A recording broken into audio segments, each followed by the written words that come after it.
प्रेरितों के कामों का वर्णन, 14वां अध्याय। इकुनियुम में ऐसा हुआ कि वे यहूदियों की आराधनालय में साथ साथ गए और ऐसी बातें की कि यहूदियों और यूनानियों दोनों में से बहुतों ने विश्वास किया, परंतु न मानने वाले यहूदियों ने अन्य जातियों के मन भाइयों के विरोध में उस्काए और बिगाड़ कर दिया।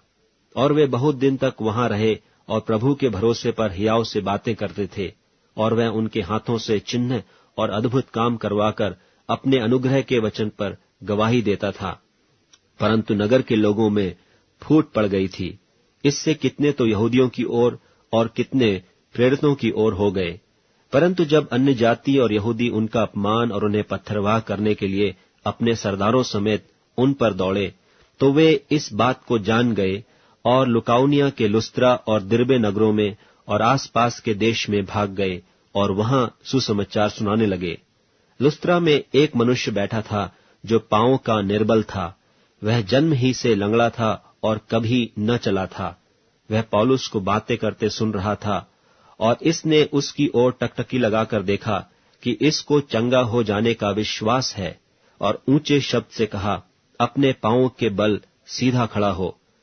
तब वह उछलकर चलने फिरने लगा। लोगों ने पौलुस का यह काम देखकर लुकाउनिया की भाषा में ऊंचे शब्द से कहा, देवता मनुष्यों के रूप में होकर हमारे पास उतर आए हैं। और उन्होंने बरनबास को ज्यूस और पौलुस को हिरमेस कहा, क्योंकि यह बातें करने में मुख्य था। और ज्यूस के उस मंदिर का पुजारी जो उनके नगर के सामने था, बैल और फूलों के हार फाटकों पर लाकर लोगों के साथ बलिदान करना चाहता था। परंतु बरनबास और पौलुस प्रेरितों ने जब सुना तो अपने कपड़े फाड़े और भीड़ में लपक गए और पुकार कर कहने लगे, हे लोगों, तुम क्या करते हो?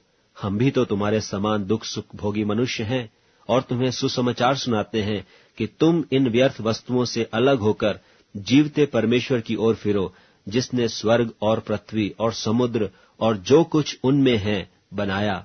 उसने बीते समयों में सब जातियों को अपने अपने मार्गों में चलने दिया, तो भी उसने अपने आप को बेगवाह न छोड़ा, किंतु वह भलाई करता रहा और आकाश से वर्षा और फलवंत ऋतु देकर तुम्हारे मन को भोजन और आनंद से भरता रहा।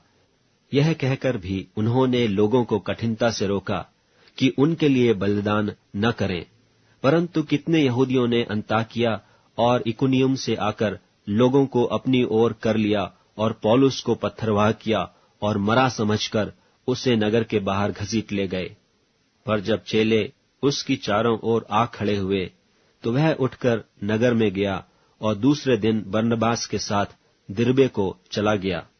और वे उस नगर के लोगों को सुसमाचार सुनाकर और बहुत से चेले बनाकर लुस्त्रा और इकुनियुम और अंताकिया को लौट आए और चेलों के मन को स्थिर करते रहे और यह उपदेश देते थे कि विश्वास में बने रहो, और यह कहते थे कि हमें बड़े क्लेश उठाकर परमेश्वर के राज्य में प्रवेश करना होगा। और उन्होंने हर एक कलीसिया में उनके लिए प्राचीन ठहराए और उपवास सहित प्रार्थना करके उन्हें प्रभु के हाथ सौंपा, जिस पर उन्होंने विश्वास किया था। और पिसदिया से होते हुए वे पंफूलिया में पहुंचे और पिरगा में वचन सुनाकर अत्तलिया में आए और वहां से जहाज पर अंताकिया में आए, जहां से वे उस काम के लिए जो उन्होंने पूरा किया था परमेश्वर के अनुग्रह पर सौंपे गए थे। वहां पहुंचकर उन्होंने कलीसिया इकट्ठी की और बताया कि परमेश्वर ने हमारे साथ होकर कैसे बड़े बड़े काम किए और अन्य जातियों के लिए विश्वास का द्वार खोल दिया। और वे चेलों के साथ बहुत दिन तक रहे।